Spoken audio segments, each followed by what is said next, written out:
Nous avons donc des invités qui sont présents pour nous parler de leurs différents événements. Monsieur Ernest Akasimon, bonjour. Bonjour. Merci d'être là. C'est la foire du Nigeria, du 2 au 6 septembre à la Caisse Table, 6 au Plateau. Oui, une opportunité pour des consommateurs et des hommes d'affaires qui vont trouver là l'occasion de vendre et d'apprécier aussi des produits de Côte d'Ivoire et du Nigeria.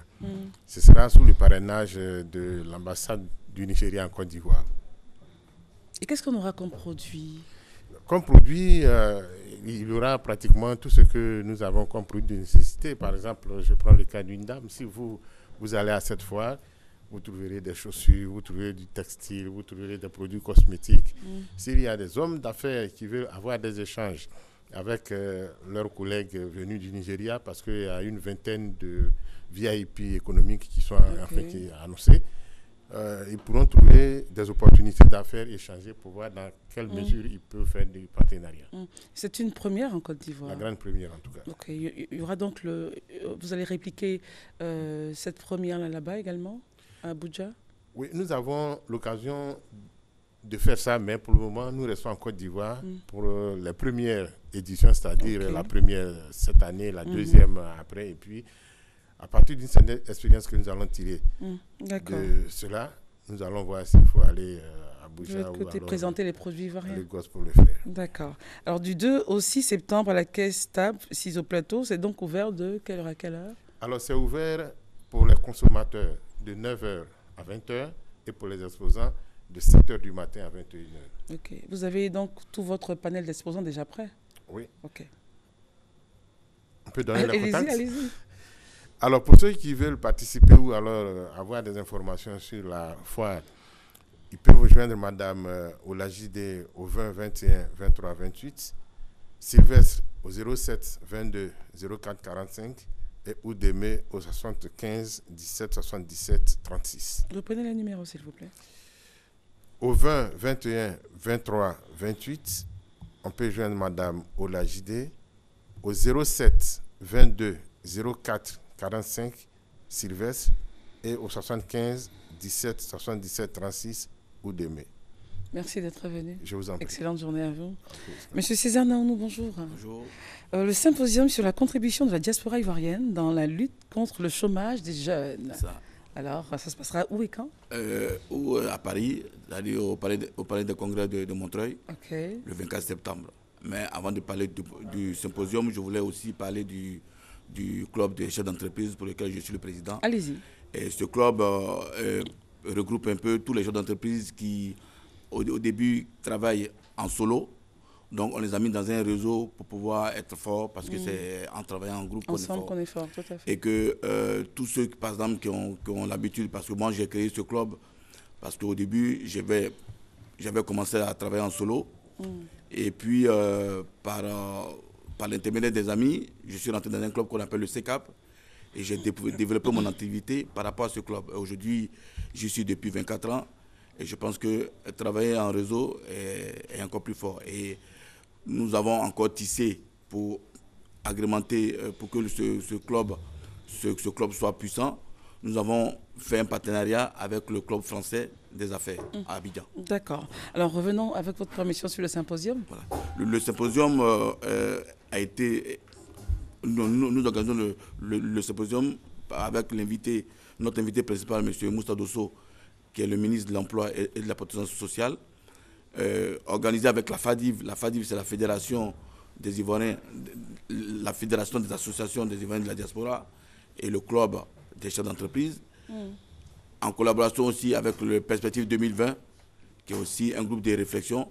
Donc ce symposium parlera uniquement le thème, c'est la contribution de la diaspora pour lutter contre le chômage des jeunes et faciliter leur insertion sociale. D'accord. Alors ceux qui aimeraient donc prendre langue avec vous, en savoir davantage, ils vous appellent à quel numéro? Au 59 50 70 80. Le 59 50 70 80. 80. Merci d'être venu. Merci Excellente beaucoup. journée. Merci beaucoup. Messieurs Congo Kwasi Lucien et Didia Aboua Pierre, merci d'être venus. Bonjour à vous. Merci. Vous êtes là pour nous parler de la passation de pouvoir de génération à Ebra.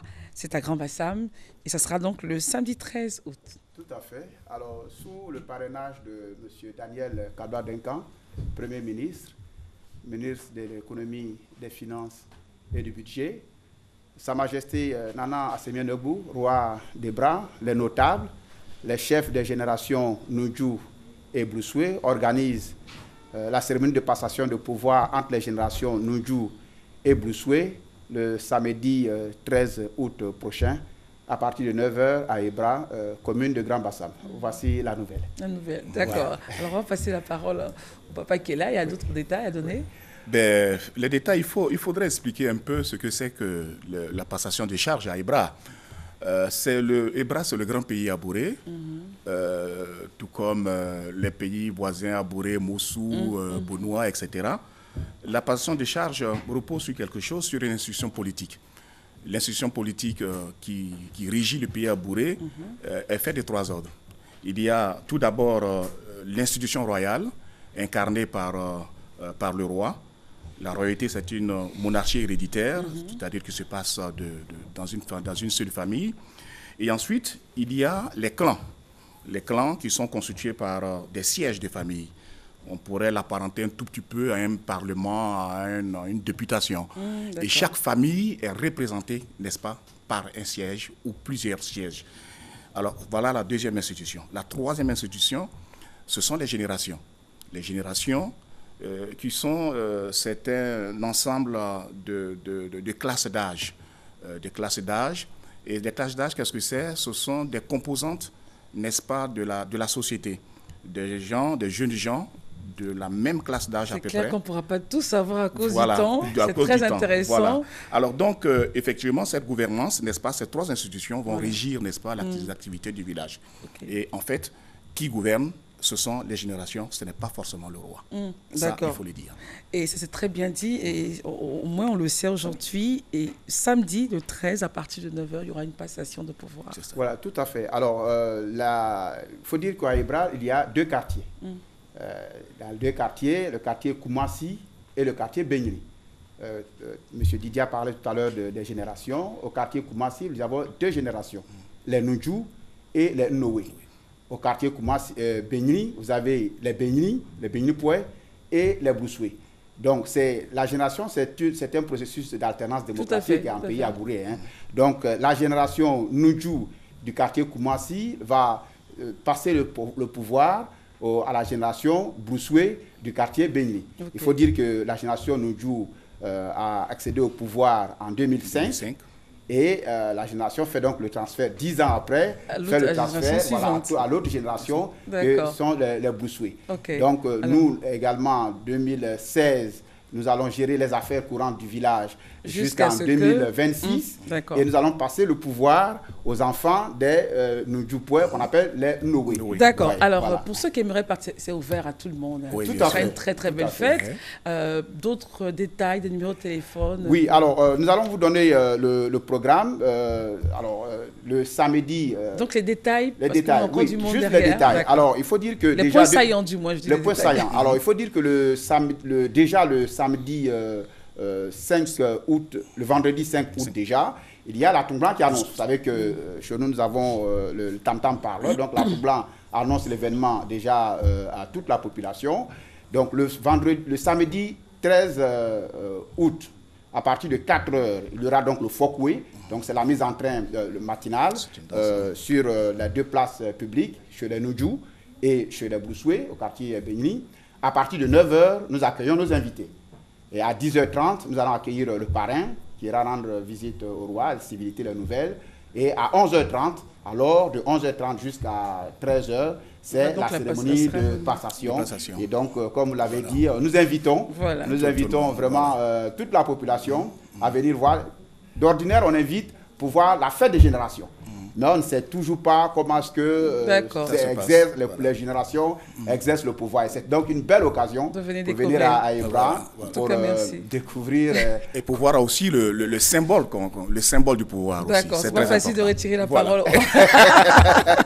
C'est un événement majeur. Et donc, nous invitons tous les Ivoiriens à venir. Voilà, c'est dans la voilà. suite des festivités de l'indépendance. Donc voilà, on invite toutes les générations. Et donc je lance un appel à tous les Boussoués. Ça, Boussoué,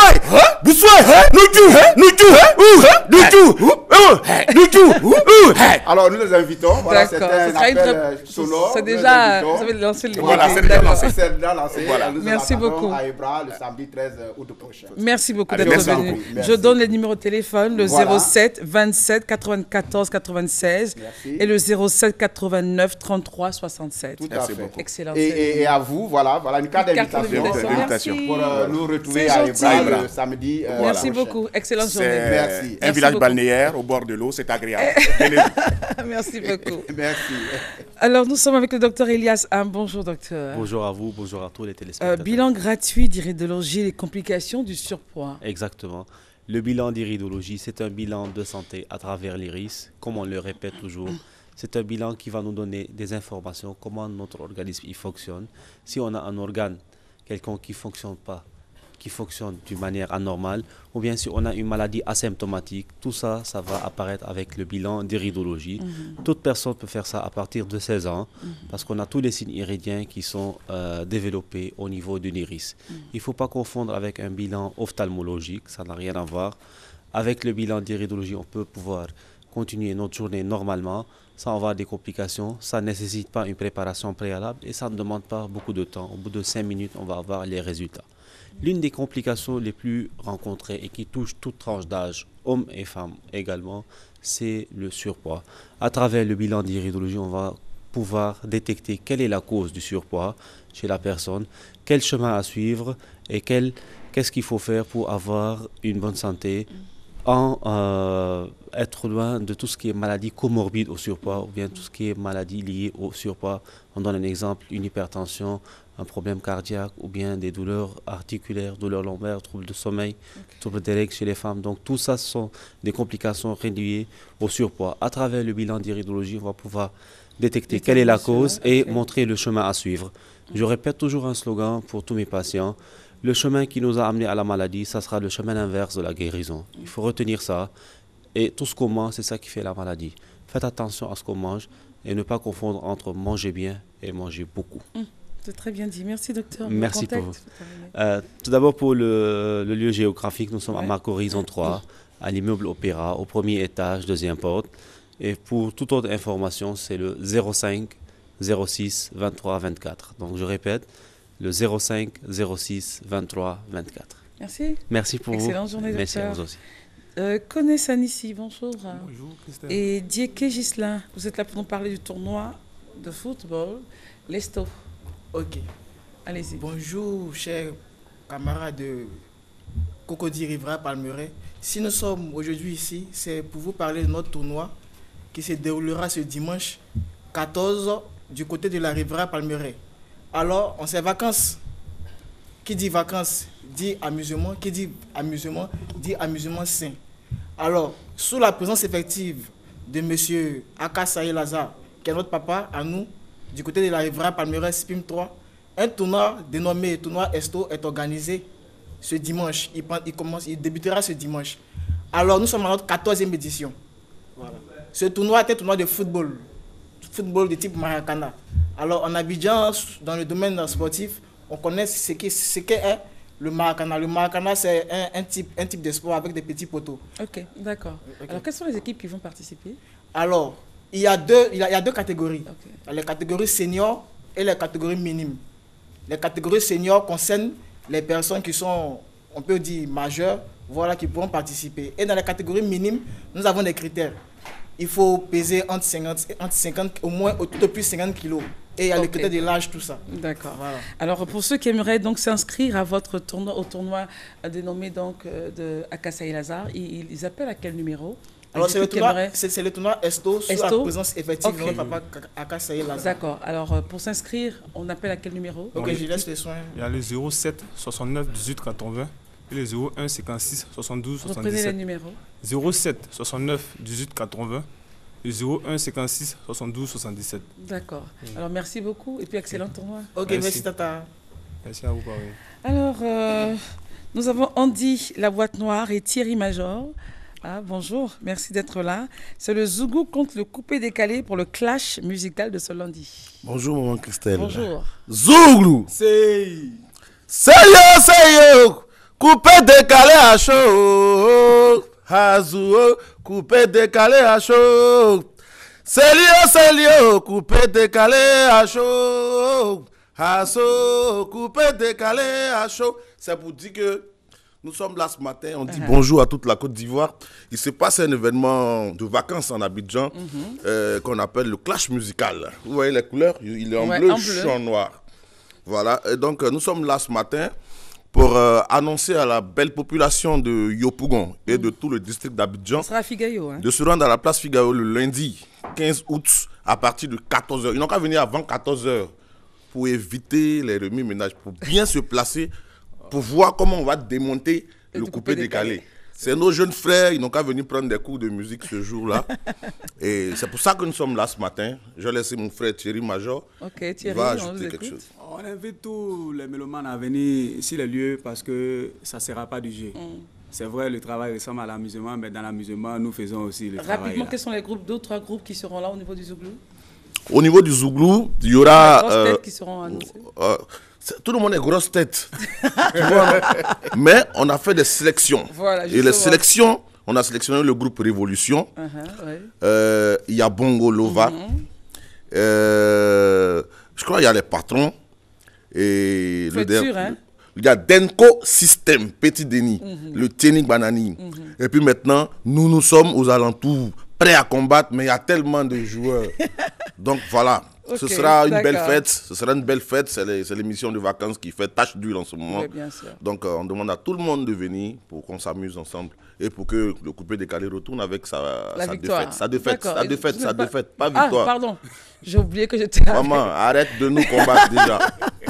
Non, on est ensemble. Alors, je salue donc le monsieur le directeur de TV2, Didier, qui est là, qui accompagne donc ses poulains. C'est pas lui, hein. C'est pas Didier. Mais maman, on dirait que tu n'es pas clair matin là. Hein. Mais il ressemble à Didier, c'est pas vrai. C'est jamais Didier, c'est un agent du Zouglou que tu vois là-bas. Non, il ressemble, mon Lui, Dieu. il s'appelle Bobby Siskiller. Mais non, il faut qu'il passe là, mon Dieu, c'est pas possible. Non, mais dans la pénombre, on a l'impression que c'est Didier, quoi. Non, c'est le tapement qui t'a trompé. Sinon, moi je pense pas qu'il se ressemble. Oh my God, c'est le bleu là qui m'a trompé avec l'allure. Mais maman, faut nous dire. Non, on est ensemble. Nous, je suis le Zouglou. Ah, d'accord. Quand même, on a tous fait le royaume. Merci. Merci d'être venu. Dans le noir, vous ressemblez à Didier, c'est pas vrai. On m'a souvent dit ça. C'est la famille. Bon, voilà, c'est la famille. Ok. Bonne victoire. Merci. Allez, on retrouve, je dis à tout à l'heure. Toujours. Merci.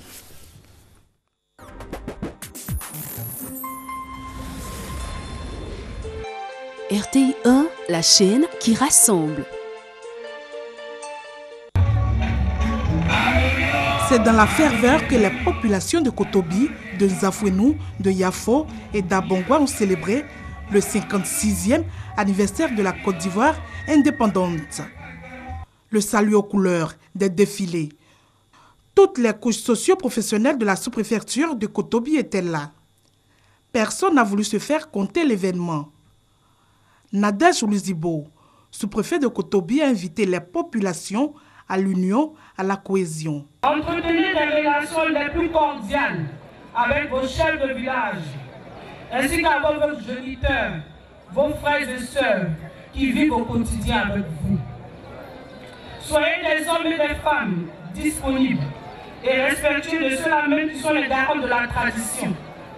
C'est seulement à ce prix que vos ancêtres œuvreront pour votre réussite. Vos pères ont tracé les sillons, à vous de les élargir. Cherchez à vous assumer dans le contexte qui vous est imposé par les circonstances présentes, car plus le temps passe, plus les choses deviennent difficiles. Je vous exhorte alors à tirer utilement profit de tous les moyens mis à votre disposition par le gouvernement. Une fête qui a tout son sens pour les populations. Cela démontre l'attachement de la population et du peuple à son pays. On a décidé de faire des fêtes tournantes. La première édition en 2014 s'est déroulée à Kotobi. La deuxième édition se déroule à Bongwa. Certainement l'année prochaine, ça va être à Zamperou ou à Yafo. On a montré tout ce qu'il y avait dans la petite sous-préfecture de Kotobi. Je suis certainement enthousiasmé et je crois que la sous-préfecture est portée à un bel avenir. Rendez-vous est donc pris l'année prochaine dans un autre village. Voilà, nous allons parler santé maintenant avec le docteur Alakwadio Émile, le directeur coordonnateur du programme national de lutte contre les hépatites virales. Cette maladie, ce tueur silencieux, plus dangereux même que le VIH-Sida. Merci docteur d'être là. On ira donc sur les points essentiels. Hépatite virale, on nous dit infection atteignant principalement le foie et provoquant des lésions inflammatoires. D'autres informations pour mieux alerter donc la lanterne de nos téléspectateurs. Je vous remercie. Effectivement, ce sont des maladies du foie qui sont provoquées par des virus. Ces virus sont au nombre de 5. C'est pour ça qu'on parle de virus dits alphabétiques. On les nomme par les lettres de l'alphabet. Voilà. Vous avez les hépatites A, les hépatites B, les hépatites C, les hépatites D, les hépatites E. Donc, ces virus-là vont se transmettre différemment. Les hépatites A et E vont se transmettre essentiellement par voie orale. Donc, ce sont des virus qu'on va contracter lorsque nous allons nous retrouver dans des conditions d'insalubrité notoire. C'est des hépatites des mains sales, c'est des hépatites de la mauvaise hygiène des aliments et de l'eau. À côté de ces 2 virus, vous avez les 3 autres, les hépatites B, C et D, qui, elles, se transmettent exactement comme le VIH-Sida.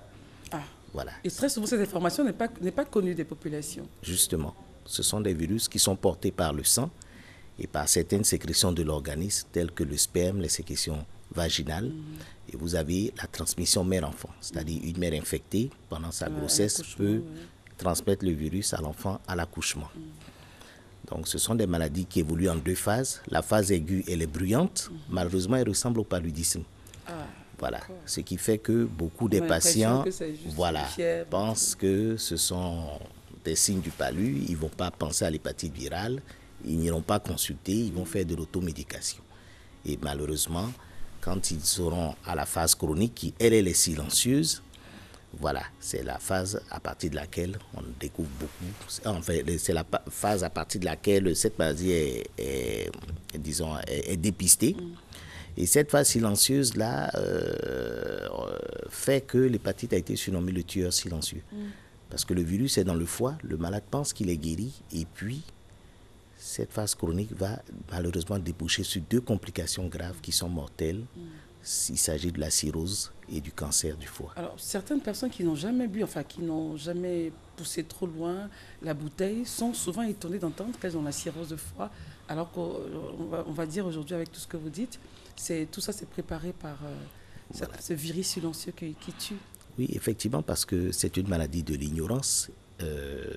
Généralement, quand on parle de cirrhose, tout le monde pense à l'alcool. Effectivement, la cirrhose est l'une des causes. Qui a abusé. Voilà. Mais cette information n'est pas fausse, mais elle ne correspond pas à notre réalité. Ici, dans notre contexte, les principales causes des cirrhoses sont les hépatites virales B, C et D.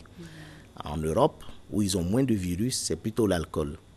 Donc ici, quand on fait le diagnostic d'une cirrhose, la première cause qu'on recherche, ce sont les hépatites virales B, C et D. Alors, est-ce qu'on en guérit? Oui, on en guérit. Je disais que l'hépatite chronique, c'est elle qui est pourvoyeuse de complications, mais c'est elle aussi qui se traite. Mais les traitements coûtent cher. Et c'est pas encore, il n'y a pas encore de subvention sur cette Si, les traitements sont subventionnés. Nous avons un programme Access qui nous permet d'avoir certains médicaments dans les CHU de Côte d'Ivoire. Et justement, ces traitements permettent aux patients qui sont pris en charge de ne pas évoluer vers les complications que je viens de citer. Mais notre stratégie repose essentiellement sur la prévention. C'est une maladie, certes, qui est grave, mais qui peut être évitée. Voilà, et peut-être évitée. Déjà, rien qu'en adoptant des mesures de prévention, éviter de s'exposer à la maladie à partir des modes de contamination que j'ai cités. Et surtout se faire dépister. Alors, on n'en parle pas beaucoup, pourtant il y a un programme qui existe. Oui, il y a un programme. Et il n'y a pas longtemps, nous étions à la journée mondiale de lutte contre les hépatites virales à l'hôpital Félix Bois-Bobo. Et nous avons lancé un message aux populations en les invitant au dépistage. Parce que c'est à partir du dépistage que nous avons toutes les orientations concernant la prise en charge. Et il se fait juste au programme ou dans tous les centres de santé? Les dépistages se font dans tous les centres de santé, mais nous avons au niveau du programme installé une unité de dépistage dédiée aux hépatites virales à l'Institut Pasteur de Cocody. Est-ce que vous êtes représenté en dehors d'Abidjan? Et nous avons également une unité de dépistage au CHU de Boaké. nous sommes en train de progressivement d'étendre, de décentraliser justement ces unités de dépistage afin que toutes les régions sanitaires de Côte d'Ivoire puissent avoir ces outils de diagnostic. Et le dépistage, il coûte 2000 francs. Il coûte 2000 francs. C'est un dépistage groupé qui comporte l'hépatite B et C. Pourquoi il n'est pas gratuit le dépistage? Pour le moment, il est à 2000 francs parce que les tests que nous utilisons, ce sont des tests dits ELISA, donc qui sont utilisés par des automates. Et c'est des tests de qualité d'un certain niveau. Alors, ces tests-là coûtaient 18 000 francs. Wow. Voilà. Mais grâce au programme, ils sont redescendus jusqu'à 2000. Mais des négociations sont en cours pour que un beau jour, ces tests puissent être gratuits pour tous ceux qui voudront se faire dépister. Et lorsque la personne se fait dépister et qu'on découvre, on décèle donc les traces du virus, elle est automatiquement prise, cette personne est prise en charge? Oui, nous avons 5 centres de traitement et ces personnes-là sont orientées vers ces 5 centres de traitement. Vous avez des médecins spécialistes, ceux qui s'occupent des maladies du foie, qui sont formés, compétents pour pouvoir les prendre en charge. Celles qui sont dépistées négatives, par exemple pour l'hépatite B, on les oriente vers la vaccination. Ah, d'accord. Voilà. Parce que contrairement à certaines maladies, l'hépatite virale a un vaccin. L'hépatite A, il est efficace à 100%? Il est efficace à plus de 95%. Il est disponible en Côte d'Ivoire. Il a même été introduit dans le programme élargi de vaccination par le ministère de la Santé depuis 2002. Donc depuis 2002, tous les enfants qui naissent en Côte d'Ivoire sont vaccinés systématiquement contre l'hépatite B. Revenons sur les précautions à prendre pour les populations, pour éviter ces maladies. En ce qui concerne l'hépatite A et E, je disais que c'est la maladie des mains sales. Donc il faut avoir une hygiène corporelle, bien laver les aliments, notamment les fruits, les légumes, éviter de faire ses selles un peu partout. Bien laver, donner la potion magique, comment il faut faire? Les laver avec un détergent, ça se passe comment? Voilà. Il faut, oui, aujourd'hui vous avez des solutions, le permanganate, l'eau de javel bien diluée et tout ça, pour bien laver ces aliments-là. Quand on sort des toilettes, il faut bien se laver les mains. Et comme je le disais, il faut consommer de l'eau potable. Ça, c'est pour l'hépatite A et E. En ce qui concerne l'hépatite B, C et D, qui se transmettent exactement comme le VIH-Sida, ce sont les mêmes mesures de précaution. Par voie sexuelle. Voilà, essentiellement. Donc, il faut avoir des rapports sexuels protégés quand on ne connaît pas le statut de son partenaire ou de sa partenaire. Et puis, éviter de s'exposer avec certains objets. Vous avez les lames, par exemple, les coupes-ongles, les ciseaux, les rasoirs, les brosses à dents, les tondeuses, les dames qui vont dans les salons de coiffure, les instruments de manicure, pédicure. Ces instruments-là peuvent porter du sang. Et si vous partagez ces instruments-là avec les autres clientes, si il y en a une que ce n'est pas désinfecté. Voilà, si ce n'est pas bien décontaminé, vous pouvez vous infecter aux hépatites virales B, C et D. C'est la raison pour laquelle nous conseillons à toutes ces personnes qui fréquentent ces établissements d'avoir ces objets-là, que ce soit à usage individuel et personnel. Voilà. Et puis, nous conseillons aux femmes enceintes de se faire dépister. Je vous ai parlé de la transmission mère-enfant. Oui. Très importante en Côte d'Ivoire. C'est une femme sur 3 infectée qui transmet le virus à l'enfant. Donc, il est important que les femmes enceintes se fassent dépister pendant la grossesse. Et comme ça, elles pourront bénéficier de mesures de prévention par rapport à la transmission mère-enfant. Merci, docteur. À quel numéro on pourrait joindre le programme? Je vais vous donner le numéro de notre contact communication. On va aller très vite, on est à la fin d'antenne. En tout cas, merci de nous avoir suivis. On se retrouvera demain pour une matinale, le temps que le numéro de téléphone. C'est le 49 80 67 53. 49 80 67 53. Merci. Judith Assoumou et toute l'équipe de réalisation a été donc à la tête de cette émission. Merci, je suis Christelle Mélège. À demain, que Dieu nous garde. Merci.